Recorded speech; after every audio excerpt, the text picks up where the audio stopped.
All right, folks, welcome to Introduction to Sociology once again. We are now, in this chapter, going to talk about deviance and crime. You may notice I sound better.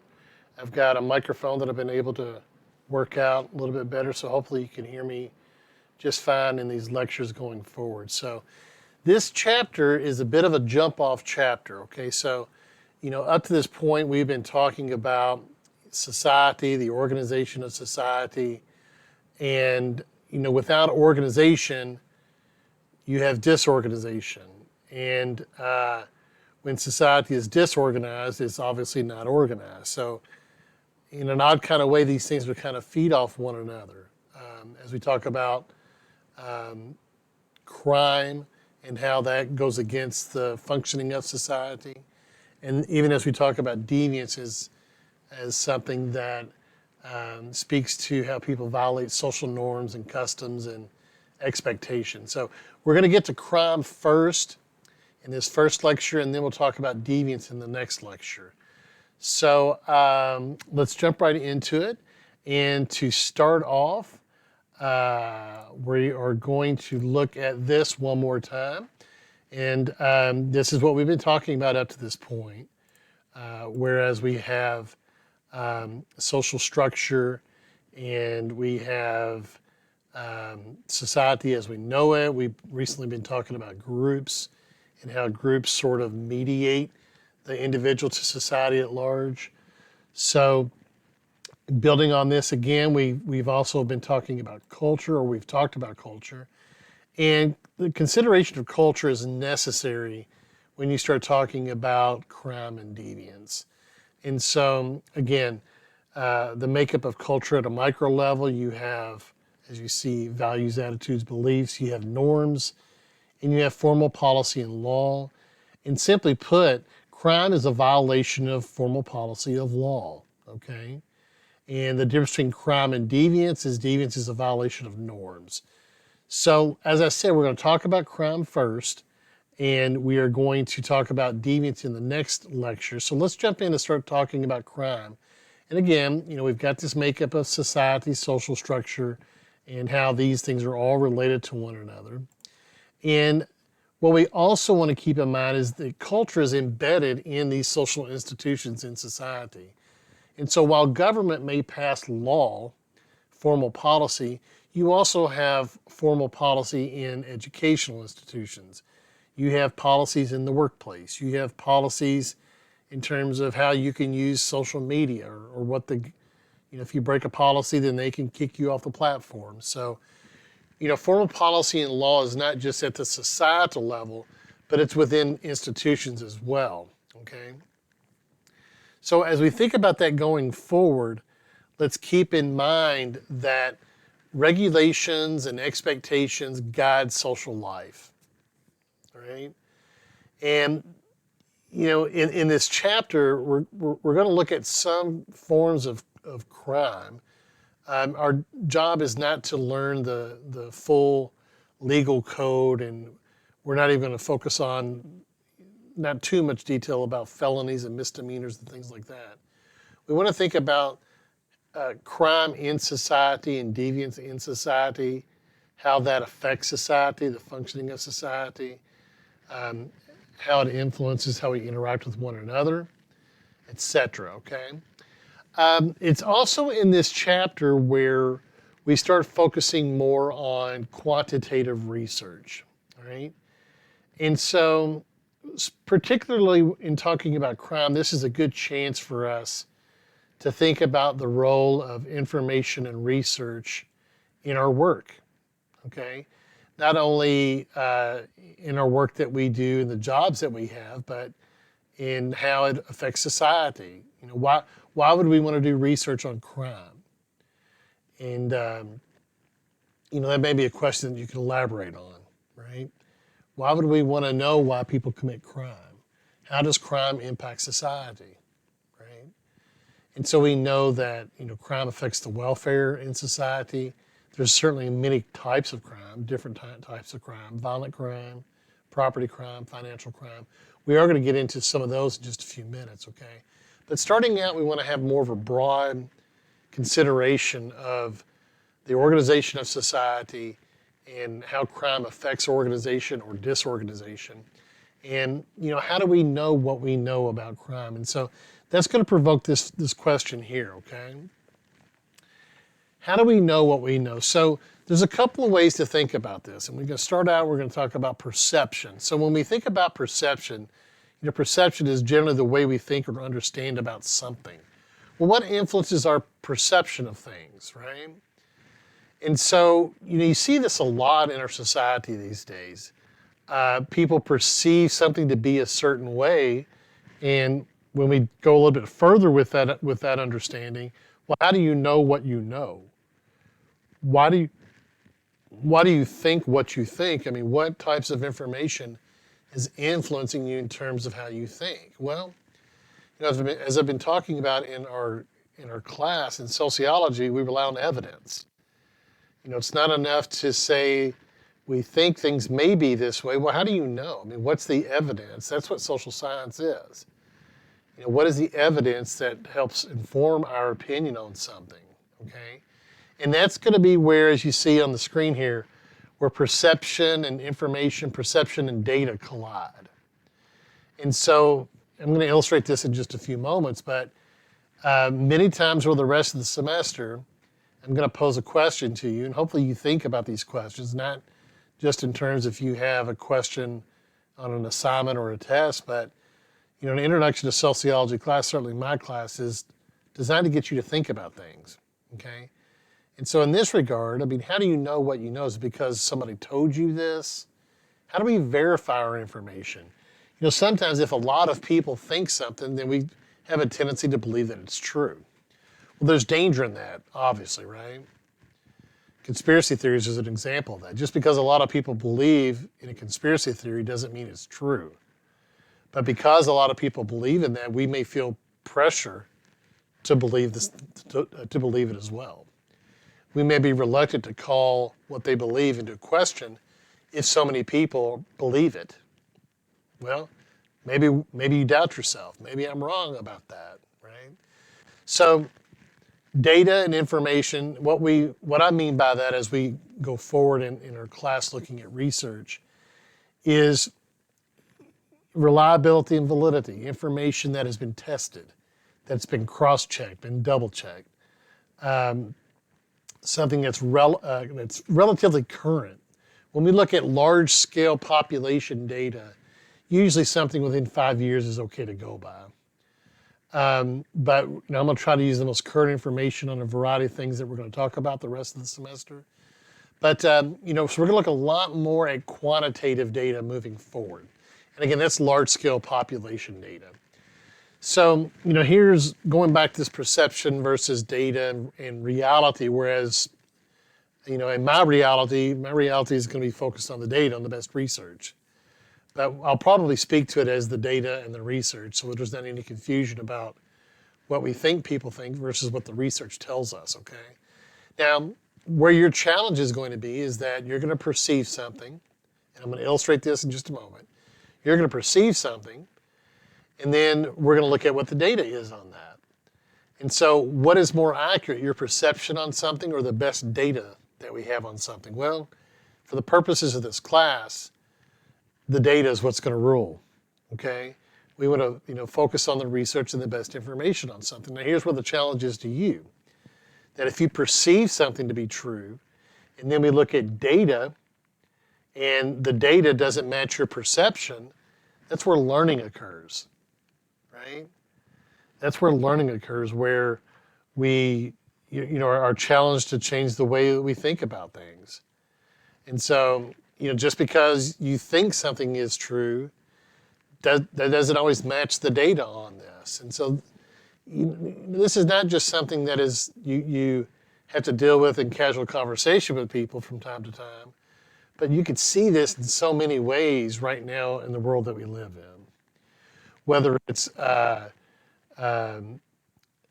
climate change, or whether it's QAnon, conspiracy theorist, or whether it's got to do with is racism really a thing, for example. And so to kind of illustrate this a little bit further, I'm going to pose a question to you. And I'm going to ask you the question, and if we were in class, this would play out much better in class, but the question is about violence and crime.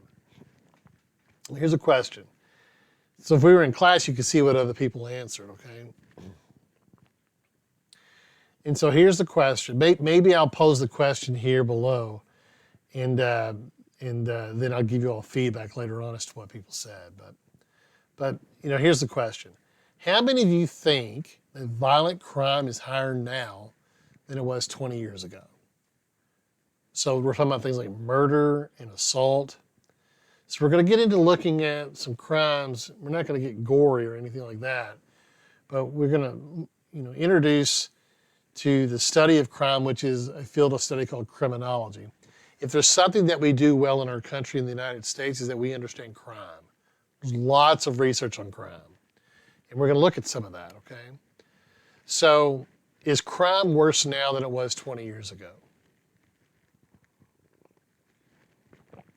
Now, I'm going to tell you what I usually get in class. What I usually get in class is people say, it's about the same. And most people say it's about the same. Few people say it's worse.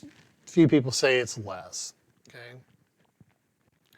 So when we do research on these kinds of questions, and this is a question that's relevant because if you think crime is really bad, then how does that affect your behavior?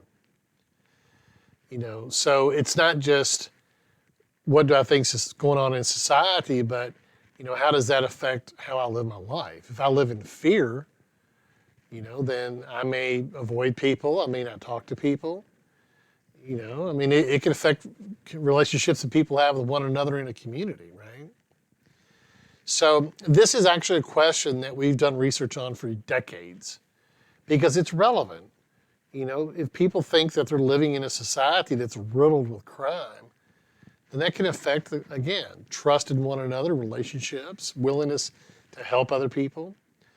It can affect people's suspicion of other people, right? It may treat each other with suspicious tendencies. I think there's a song written about that. But so let me show you what we know about this data, this question. So this is data taken from the Pew Research Center, okay? And check this out. This is some of the best research on this topic, right? So Americans tend to believe that crime is up nationally, but less so locally. And this is an interesting dynamic. Now, here's what they think that it is. So the question is, the percent of U.S. adults who say there's more crime in the U.S. or in their area than there was a year ago. Now, I asked you 20 years ago. I asked you if you thought violent crime is worse now than it was 20 years ago. Well, do you think crime is worse now than it was last year?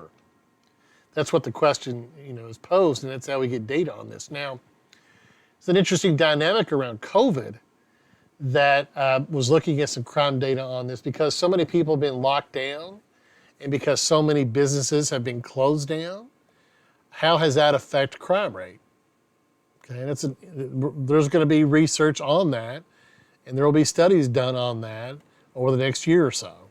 Okay, to the extent that crime is a social behavior, you would expect crime rate to be down over the last year. Now, I'm going to talk about looking at data from year to year versus looking at data over time. I'll be talking about that here in just a moment, okay? Now, on this research that you're looking at on the screen, this question has been posed since 2000, and here's the most recent data. I think this was collected in 2021.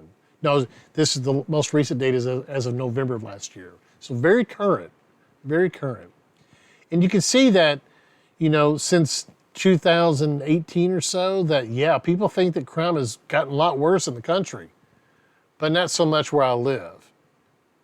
This is a very interesting dynamic, and you can see that locally, people think that crime is, now this data is looking at people all over the United States, but wherever you are in the United States, people have a tendency to think that crime is worse in the United States than where they live.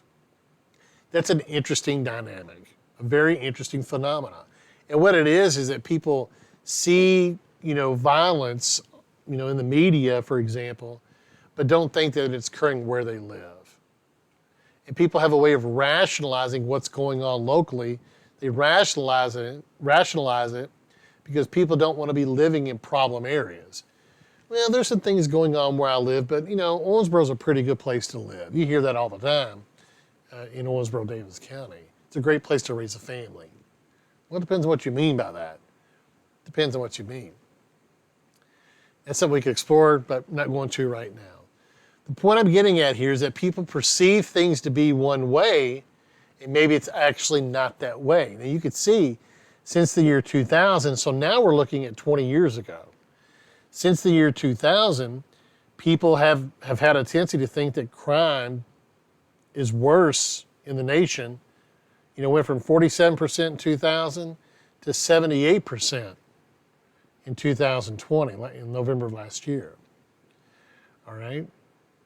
So, before I show you the data on this, what the actual data is on this, we're going to focus in this chapter on generally two types of crime. Crimes against the person and crimes against property, okay? Now, there's also victimless crimes, and you can see that there. Violations of law in which there are no obvious victims. Drug use might be considered a victimless crime. Prostitution is also referred to as a victimless crime, where you have willing parties, but people are engaging in a behavior that's against the law. We have a tendency to focus on crimes against person and crimes against the property to get a snapshot about what a society is going through or what is going on in society, okay? All right, so that question that I posed to you that is crime worse now than it was 20 years ago? Well, most people in the country think that crime has gotten worse in the United States over the last 20 years. Well, here's the data on that, okay? Actually, that's not it. That's in your book. Let me jump forward. I'm going to show you this, and then I'll go backwards. Okay, so here is the most recent data on crime in the United States. This is not going to match what you saw about perception of crime. So again, so there is no confusion. Let me see if I can find this. I think it was right. It's the next slide. It's right here, okay? So this is what people say. It's worse now than it was 20 years ago, but not where I live, not in the local area. And then here's what we know about the data, okay? Check this out. It's remarkable, remarkable. Crime, violent crime in the United States, and we're going to talk about what violent crime means here in a moment, but murder and physical violence crime, that's what violent crime is. We know that the trend in violent crime is way, way, way down. Now, this is going back to 1993, okay? Now, this is an interesting thing here, and we'll talk about this in more detail here in a moment, but this is the recorded rate of violent crimes in the United States, and it's the lowest it's been in a long, long, long time. So people's perception of it being worse, crime in general being worse, well, it's not the case for violent crime. It's actually way down. Not only for violent crime, but here's property crime. Property crime is the same way, okay? Property crime is down substantially. Now, what are these two pieces of data right here that I want to talk about? So, you're going to see here in a minute that not all crimes that are committed are ever recorded. So one way we kind of fact check crime being committed is we ask the general population, have you ever been a victim of a crime? Well, if you look at data, just this violent crimes per 100,000 people, maybe they don't catch people. Well, then this would not be an accurate measure in and of itself of violent crime. But we also go out into the general public and we say, have you ever been a victim of a violent crime? Now this data, again, is really solid data, okay? So I can already hear people saying, well, If somebody asked me if I was a victim of a crime, I don't know that I'd answer the question. We understand that. When I say we, people that do the research. There's sophisticated ways of doing research, which, if you were to go on and study research, if you study sociology and some other disciplines in social sciences, you would have courses specifically on doing research, okay? So, this is an example of where we let the data kind of complement one another. Not only is violent crime rate way down, but people saying that they've been a victim of a crime is way down. So that tells us that there's some accuracy there. Same thing can be said about property crime. Property crime is way down, and when we ask people, have you ever been a victim of a property crime, that's way down as well.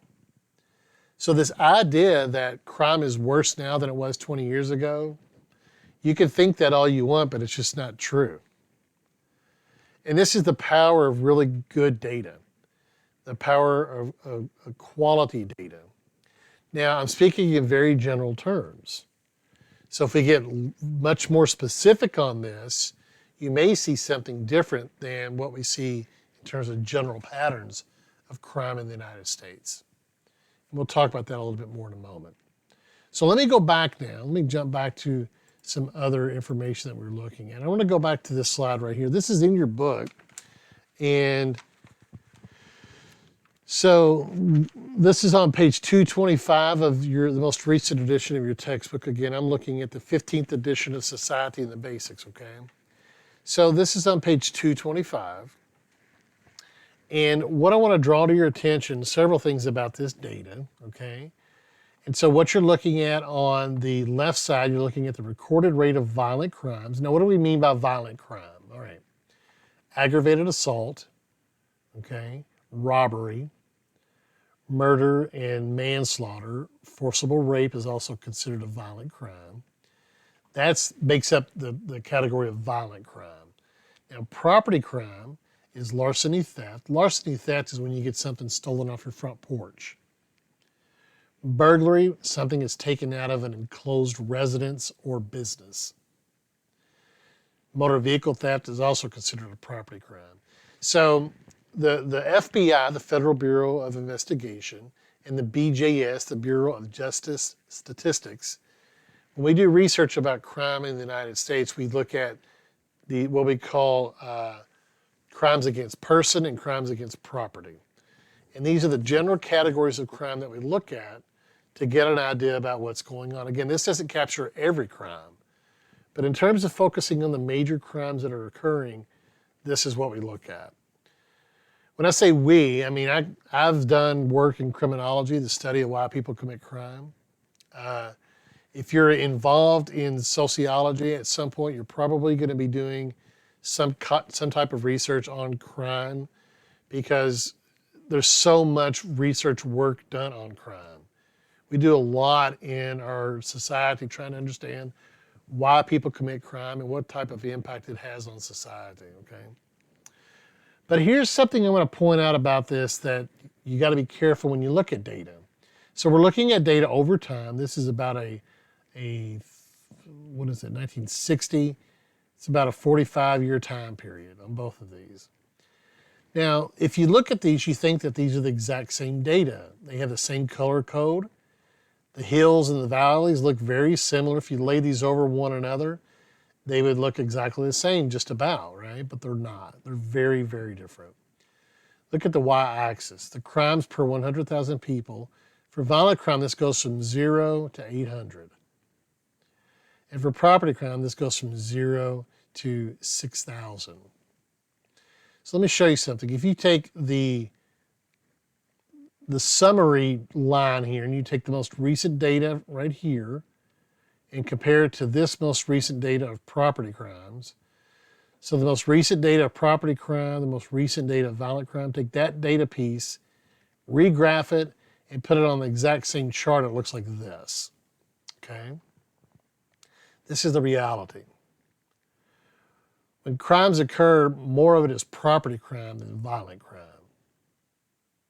Let me repeat that. Property crime occurs far more often than violent crime.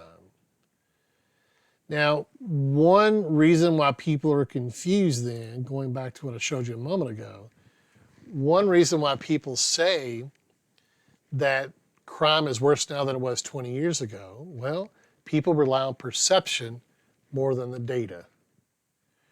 What is influencing people's perception? Why do people think that crime is worse now than it was not only last year, but much worse than it was 20 years ago? And in fact, both of those assumptions are wrong, very wrong. Why do people think that? Well, what influences perception? Media, Facebook. And what are the, for example, what are the leading shows on television? You look at the top 10, 15 shows, I could pull this up and maybe I should, but I'm not going to try to do it at the moment. But the leading television shows are shows about crime. And it's not about whether or not, I got my 10-speed stolen out of my friend's front yard, which that happened to me. But it's, serious crime, violent crimes, sexual crimes. That's the stuff that people are fascinated with. Well, guess what? That doesn't occur that much. It occurs. But when you want to understand what's going on in society about crime, it's the stuff that's kind of boring. Property crime. Okay? I got something stolen off my front porch. Yeah, it sucks and it's bad, but, that's not violent crime. So you start to need to ask the question, I think, how violent are we as a society? How problematic is crime in society? It's not that bad. Things go on for sure, but it's really not that bad. So let's take us another step further. Let me show you some stuff here.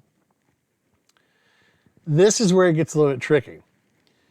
It says fewer than half of crimes in the U.S. are reported, and fewer than half of those that are reported are actually solved. Whoa. So how do we know about crime if the data is not complete? Well, we do additional research beyond that. The Victimization Survey is a really big piece of that, right? So here are the number of violent victimizations that occur based on the research that are reported to the police. And these are the number of property victimizations. Well, violent crimes have a tendency to be cleared. That means reported to and cleared by police, where they investigate it, they find a culprit, it gets solved. The thing about violent crimes, like regarding murder, if somebody gets killed, they go missing and people report it. I don't mean to say that so matter-of-factly, but it's hard to conceal a violent crime. Regarding property crime, I may get something stolen out of my garage and not ever know it, until I go looking for it. Just to give you an idea. To give you an idea about the differences and why crime is easier to solve and some crime is not. So if crimes are committed, in order for a crime to be reported to authorities, it has to be observed. I have to see it happen. Okay? So I see a crime happen and get the authorities involved. They take down the information.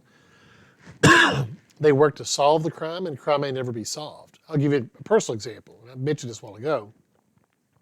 I've had a package stolen off my porch within the last few years. Well, I knew, because I know the data, that I'm not likely to get that back. Well, I call the police, and he comes in, he says, well, I'm just going to tell you there's not much I can do. And I said, I understand that, but I need to let you know, because if I report it and 6 other people in my neighborhood also report it, then maybe you all will put resources in my neighborhood to try to catch what's going on. He's like, yeah. I know how it works, right? Long story short, that crime was never cleared because they never found out who did it. Some crimes are easier to clear than other crimes. Another example, I've been a victim of identity theft. Well, I never saw anybody do that, but I noticed it in my records. I've actually got a notification about it from the Internal Revenue Service, the IRS. Well, that's a whole different type of crime than a violent crime, and it's a different type of property crime. it's a financial crime, it's also a cyber crime. And that's the type of crime that we've seen an increase in the last few years. So depending on what crime you're talking about, excuse me, some crime may be happening more frequently than other crimes. So once we get a little bit more focused on looking at specific crimes, we might find different things, different outcomes. So let me give you an idea about additional research that we do into this notion of crime. So here's what we know about street crime or the street criminal, right? Street crime, property crimes, some violent crimes, but mainly property crimes, motor vehicle theft, larceny theft, burglary, right? By the way, the difference between a burglary and a robbery is that when you rob somebody or somebody is robbed, it's usually done under the threat of a violence using an instrument. And I'm not talking about a trombone here, although I guess you could rob somebody by threatening to beat them over the head with a trombone. But no, usually it's with a knife or a gun, give me your money. So it's the threat of violence and the use of a forged instrument of some sort by some other person. So it's kind of a one-to-one crime. So if I break into your home and nobody's there and I take your chair out of your house, that's a burglary, okay? If I break into your home to steal the chair and your parent comes out of the kitchen and I take my keys out and I do physical harm to them, then that's more than a burglary because now it's involving people. It's more likely a robbery, or in this case, maybe an attempted robbery, which is a more serious crime. We have a tendency in our society to see crimes against the person as more serious than crimes against property, right? If you think about it, you begin to understand why on that. So street criminals here, right? Ages 15 to 24, they make up about 14% of the population, but look at this data. They represent 38% of arrests for violent crime and 45% of the arrests for property crime.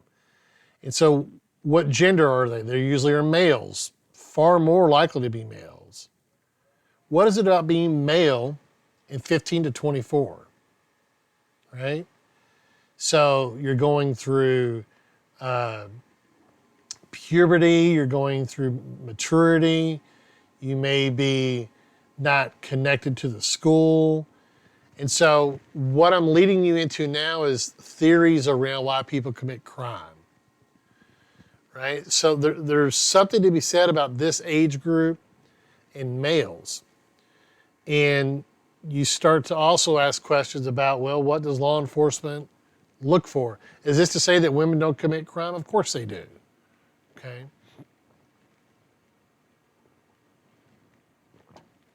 Let's look at some similar data. Social class. Violent crime is committed most likely in a poorer neighborhood. White collar and corporate crime is committed more often by rich people. So social class plays a role. Now these topics of gender, social class, race, and ethnicity, we're going to get into those in more detail after break.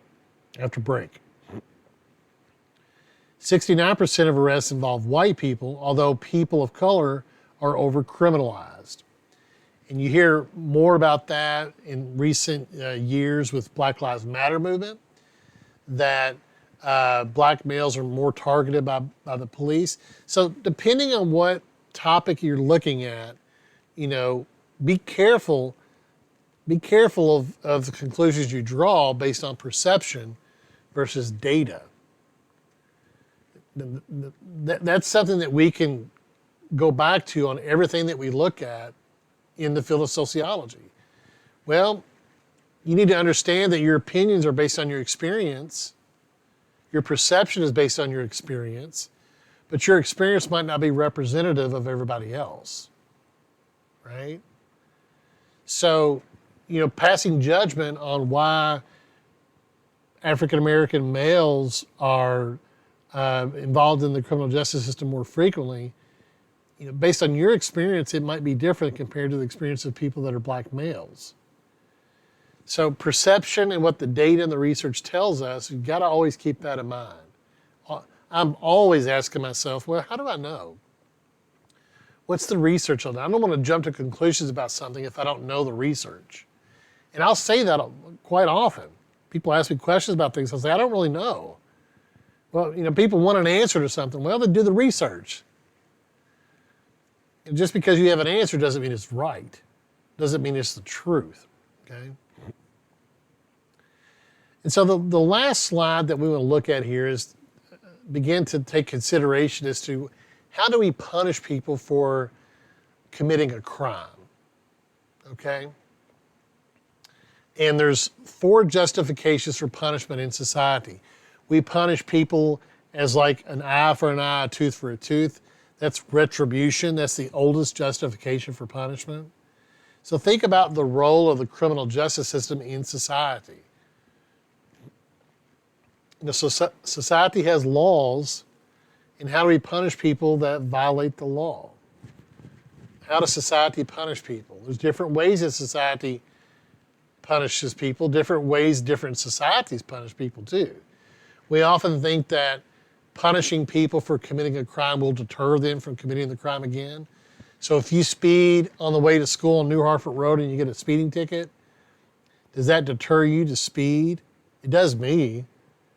You get a couple speeding tickets and you start to slow down because they're expensive. But punishment for a crime doesn't always deter people. We know this is the case, for example, with the death penalty.